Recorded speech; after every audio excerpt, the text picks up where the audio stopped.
Hey, how's it going? Today I thought I would do a little discussion video with you guys, just to keep on the topic of film. But today I'd like to broaden that topic to social media. Now, this is something that has sort of been, I don't know, stirring around, stewing in my brain for a little while.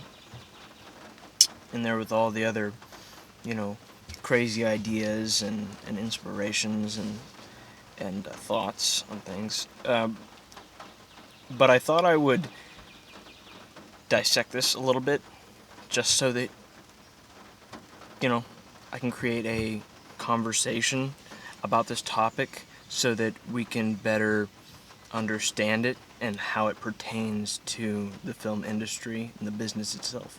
I have basically refrained from posting my videos on social media, with the exception of 2 or 3 videos in the past. I've posted a couple of videos to get attention and to draw more views, more subscribers to my channel, just so that I have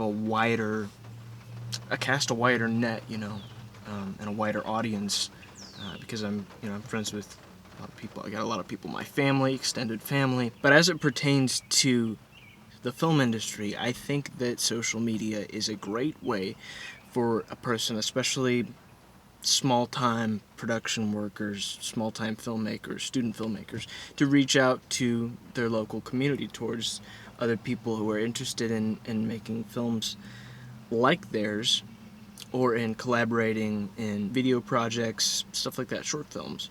I really think that despite that, right now, as it is causing more harm than good to the collective psyche. For those of you who don't know, I'm actually really into psychology. Now, you may have seen a couple of my Jordan Peterson videos.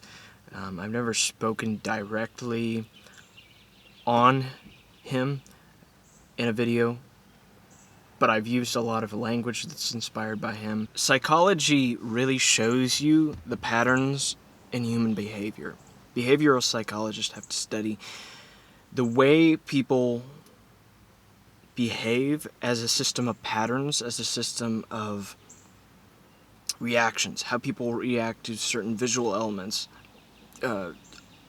audio stimuli, visual stimuli, how people engage with the collective, how individuals engage with the collective. So you may be wondering, how does this pertain to the film industry specifically, since your channel is devoted to exploring films, themes in films, and reviewing the content of films?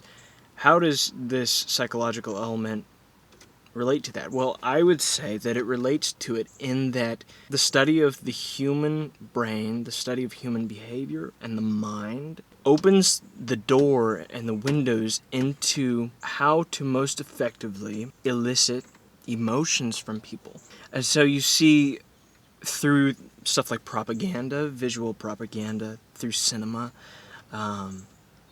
Nazis used propaganda through cinema. You see that specifically the psychology of film is what allows us to understand people. So film is an art, and I believe all art is transcendent. I know I'm going in a lot of different directions right now, but I promise I'm going to bring it back. Good art is transcendent. Real art is transcendent. It possesses the qualities of transcendence. Again, what do I mean by that? Well, transcendence basically means it depends on what you're transcending. What are you transcending? If you're transcending time, that means that an image, a piece of art, a work, an idea exists in the past, present, and future, and it transcends linear thinking. It transcends linear existence. To the degree that film is art, I believe that film can transcend time, and I believe film does transcend time. The good ones, the notable ones, the ones that we explore and that, bite at us and elicit emotions out of us, and that bring us to tears, and that keep us coming back for more, that keep enriching us, that enrich our lives, right? These films, though these films are the films that are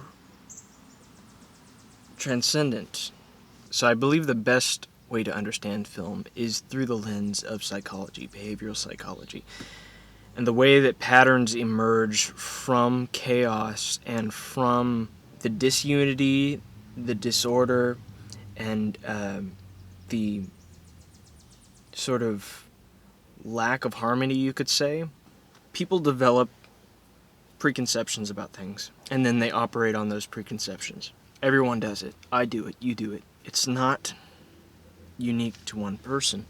But what I'm seeing, again, with social media is that it enables people to come out, if you will, with those ideas and present them as such without attaching any of the associated responsibility. So if you haven't noticed yet, this is definitely a rant video where I just sort of vent, blow off steam verbally, and let you all know what I'm thinking about.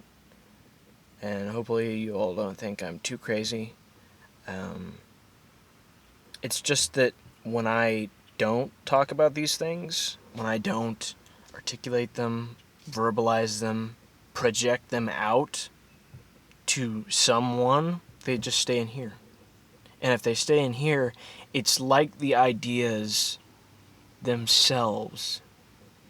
Ideas are very real. It's like the ideas themselves are bouncing off the inside of my mind. So in some ways, talking to you is cathartic. Just like talking to a real person in real life is cathartic. Not that you are real, not that this isn't real life, but okay, you get what I mean. Anyway. It was raining earlier. It's not raining anymore. Midwest weather is so bipolar. So I had made some notes here for this video about social media. Good or bad? Is it good or bad? And I would conclude that it's actually both. It's bad in that people tend to do what I was saying, and then it's good in that people are more connected. Now the next topic, or the next order of conversation, should be, do people lose their individuality when they seek the approval of others via social media? Do people truly lose their individuality when they desire and act towards the approval of the collective? That's a good question, actually. It seems to be the case that they do. Now, I've seen this in different people. I've specifically moved away from this kind of thing because I saw parts of myself, parts that I wanted to keep. I saw those parts start to dissolve. Good parts. These are characteristics that make you you and not your neighbor, right? Or your mom, or your dad, or your brother or sister. Unique characteristics, things that make you you. Individuation.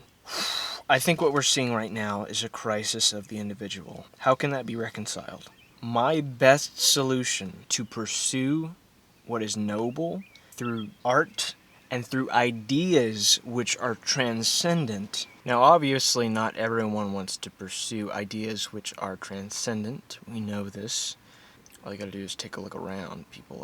They behave in herd behaviors. I just think social media is affecting the way that we perceive our fellow man, our neighbor. I don't think we have yet examined that properly. I don't think we have yet dug deep into that, cut into that meat of that idea yet. Because it's so fundamental, how we communicate, how we relate to each other, how we perceive each other. It's so fundamental to every aspect of who we are. We are creatures of community. When that is disrupted by something alien like this, although it's not alien because we created it, but when it's disrupted in any way, you see a shift in the paradigm. It's like a total shift.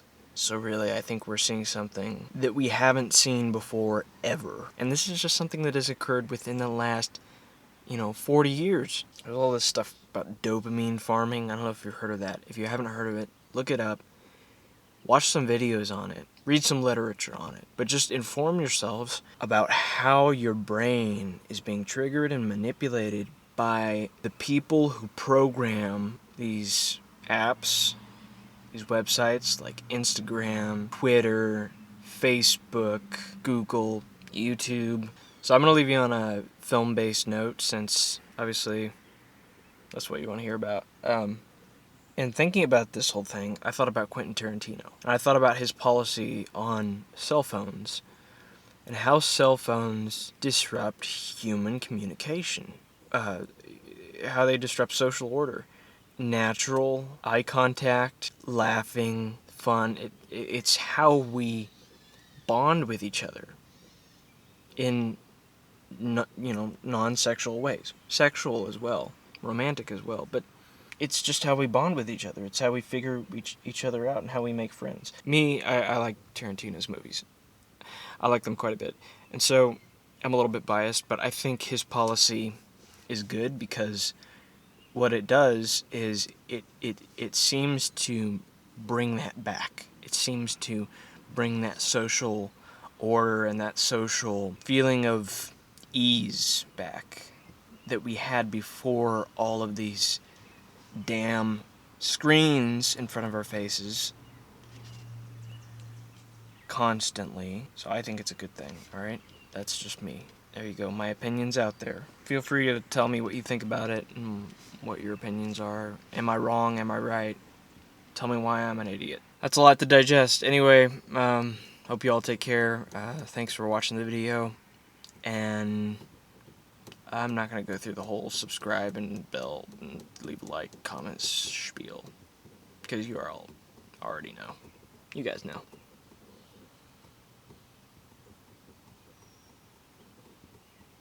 Figure out what I'm going to do for the next video. I don't know what I'm going to do.